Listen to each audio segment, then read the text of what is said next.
ప్రశ్నించడం తప్పు కాదు. అలాగే మన దగ్గర సరైన ఆధారాలు లేకుండా ఒకరి మీద ఆరోపణలు చేయడం కూడా కరెక్ట్ కాదు.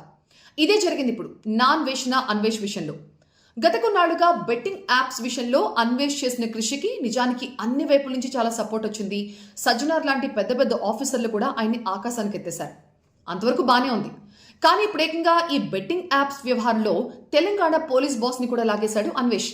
తెలంగాణ డీజీపీ జితేందర్ రెడ్డి, మాజీ సీఎస్ శాంతకుమారి, అలాగే మెట్రో ఎండీ ఎన్వీఎస్ రెడ్డితో పాటు ఐఏఎస్లు దానకిషోర్, వికాస్ రాజ్ వీళ్ళందరూ కూడా బెట్టింగ్ యాప్స్ విషయంలో ఏకంగా 300 కోట్లు నొక్కేశారంటూ తీవ్ర ఆరోపణలు చేశాడు అన్వేష్.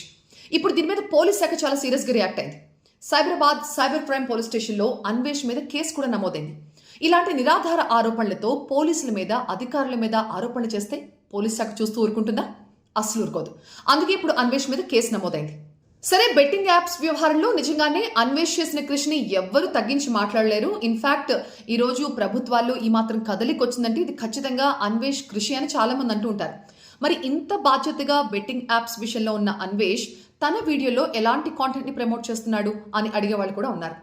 ఆయన ఎన్నో వీడియోస్లో వ్యభిచారాన్ని సపోర్ట్ చేస్తూ, బూతులు మాట్లాడుతూ, వల్గర్గా మాట్లాడుతూ ఎన్నో వ్యాఖ్యలు చేశాడు. ఇదంతా బూత్ కాంటెంట్ కిందకే వస్తుంది కదా.